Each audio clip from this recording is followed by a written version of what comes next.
Hey y'all, and welcome back to our channel. So if you are new here, my name is Emily and we make recovery videos for severe anxiety, agoraphobia, DPDR, panic disorder, and all that kind of stuff. So if you are struggling with that, definitely follow along, subscribe to the channel, check the link in the description to this video because I've got my free recovery guide, Facebook group, things like that.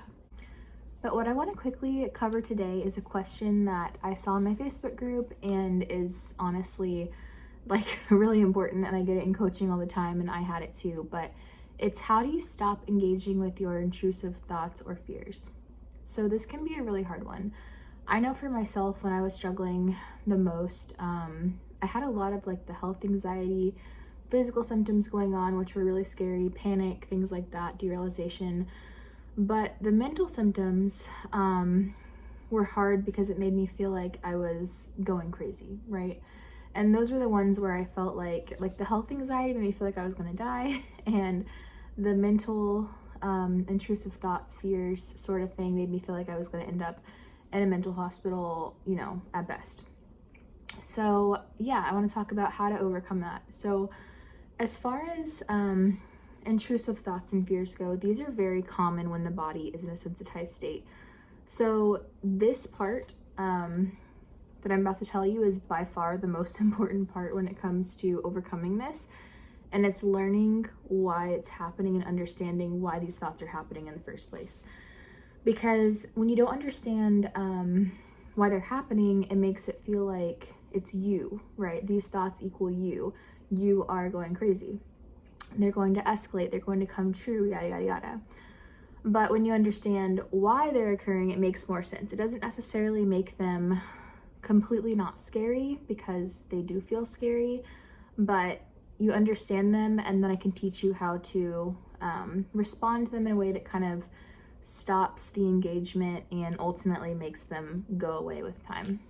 So when it comes to learning about them, you've got to understand, right, your body, when you're getting chronic anxiety symptoms, whether it's physical, mental, whatever, it's all one and the same, is in a sensitized state.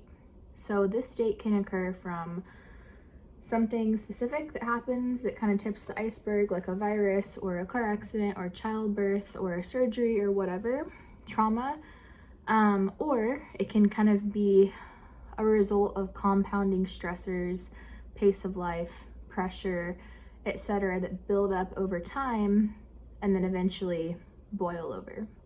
But either way, your body kind of enters this state of chronic hypersensitization, chronic fight or flight, chronic stress mode. Now, once your body's in this mode, it's tricky. It takes a lot of time typically to get your body out of this mode, because normally, right, if our body goes into a stress response, it's because our dog ran out in front of a car, and then it's like, fight or flight mode, and then your body comes down from it. But when your body enters this chronic state of being sensitized, it can be 24/7 for months and months and months and months and months. So understanding that's important. When your body's in this mode, think of it like I've said before, like a prairie dog or like a lifeguard or something. But prairie dogs kind of pop their head out of the hole, and then they're just looking for danger, and everything that's around them. So same concept, right? When it comes to intrusive thoughts or scary thoughts, your body is trying to, and your mind is trying to give you worst case scenario for every possible situation around you, whether that's physical symptoms or mental symptoms or whatever. It's going to give you disturbing, scary, worst case scenario thoughts, and typically centered around what you care about the most, right?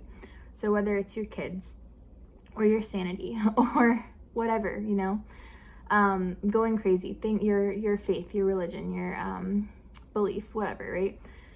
Your body's going to give you these scary thoughts geared towards what it thinks you're going to freak out the most about, essentially.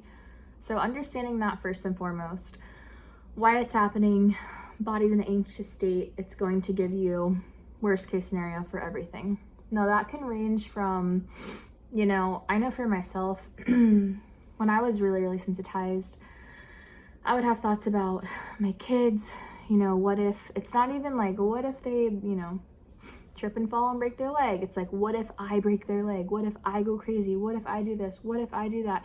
And there was no reason for me to feel that way because I wouldn't do that. You know, I had no desire to do that, but I had the fear of feeling like, why do I have this thought in the first place? You know, what if because of all my physical symptoms, this escalates and turns into some other mental disorder, and now I've got, I don't know, psychosis or something, and then it goes from there and there and there, and then I do this thing.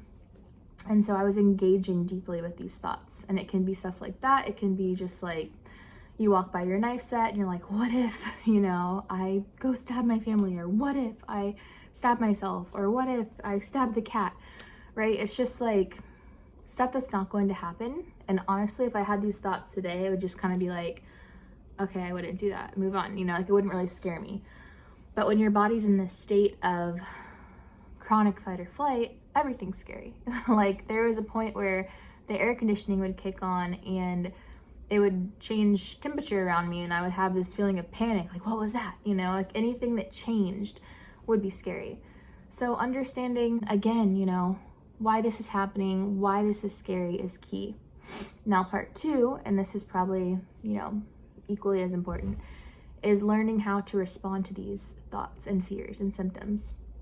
Because what happens is, whatever you engage with the most and put the most mental energy, added fear, added focus, trying to sweep the thoughts under the rug, get them out of here, they can't be here, all that kind of stuff is going to grow, right? So that's really important too, is understanding that, you know, a lot of people ask, they're like, well, this thought, I've had it, you know, it's only getting worse and I've had it for years and da da da da. And it's like, well, I can tell you exactly what you're putting your focus into. I can tell you exactly what you're believing. I can tell you exactly what you're engaging with based on what's sticking around, whether, again, it's physical or mental symptoms. So it's learning how to respond to those symptoms. And I'm going to link my video for IDEAL, because that's going to be the acronym that you're going to use to learn how to basically stop pouring fuel on the fire here and redirect your thoughts from this symptom. And what it looks like in a nutshell is the acronym IDEAL. So identify, okay, I'm having these super scary thoughts. I'm scared that I'm going to go crazy and do X, Y, Z. D, designate. This is anxiety. This is my nervous system being sensitized. This is adrenaline, whatever you want to call it. E, embrace, which is the opposite of engaging. And so embrace would look like, okay, this thought can stay here as long as it wants. I don't need a thought to go away. This thought is not dangerous. It's just a thought, has nothing to do with me. So I'm going to respond this way to desensitize my body, show my body that I'm safe, I'm actively recovering by doing this.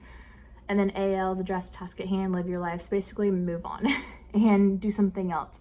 And you might have to do that like a trillion times a day at first, before this becomes something that you notice, oh, the thought came and it went, you know, it didn't really scare me as much. Yes, it's disturbing, but it wasn't like this super, super scary thought that felt real and made my stomach sink and made me feel like, what if, you know?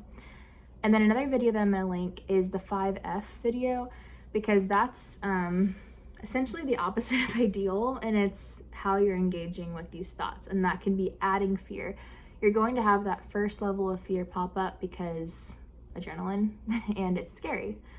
And then adding focus, trying to fix it, trying to fight it, getting frustrated and so forth. And that can look like Googling, you know, am I gonna go crazy? Like, what does this mean? Going on forums and asking. Worst thing you can possibly do, by the way, because it's blind leading the blind in that situation. And you've got people that have their horror stories that typically are not even like actually anxiety, or it's people that have made this their identity and are not going to recover either way, right?